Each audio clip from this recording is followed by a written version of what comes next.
For the first time since Governor Kathy Hochul halted the planned congestion pricing program, MTA Chair Janno Lieber is now speaking out. Briella Tomassetti on the Upper East Side. What do you think, Briella? Yeah, Rosanna and Kurt, good morning to both of you watching all these developments very closely. Janno Lieber says his main priority is now making sure 6 million riders are not harmed by this. They don't suffer thanks to the unexpected turn of events. But he also added that everything is on the table, considering the MTA won't be getting that billions of dollars in additional funding anytime soon.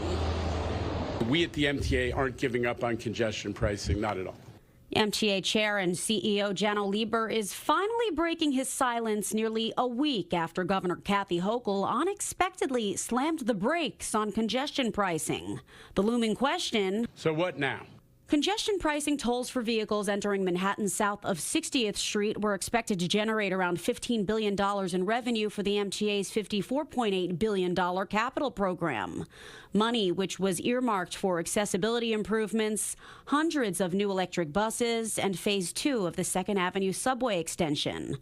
Lieber says he'll have to figure out what capital projects can still move forward and which ones will need to be put on hold.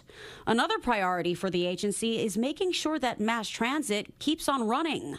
This includes taking a closer look at money spent on maintaining the subways. We're going to fight like hell to make sure we don't have to reduce service. Albany lawmakers wrapped up their legislative session last week without identifying an immediate funding source to replace the lost revenue.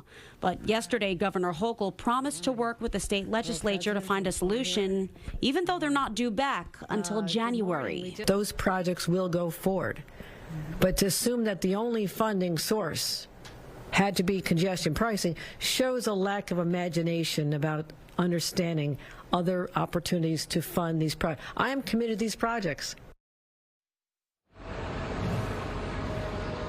Capital projects like the 2nd Avenue subway extension already have federal funding in place, so they may not be in jeopardy. Lieber says he's reached out to several local elected officials, including Senator Chuck Schumer and Congressman Jerry Nadler, to try and preserve grants that were already awarded for these critical projects. For now, though, we're live here on the Upper East Side. Kurt and Rosanna, back to you.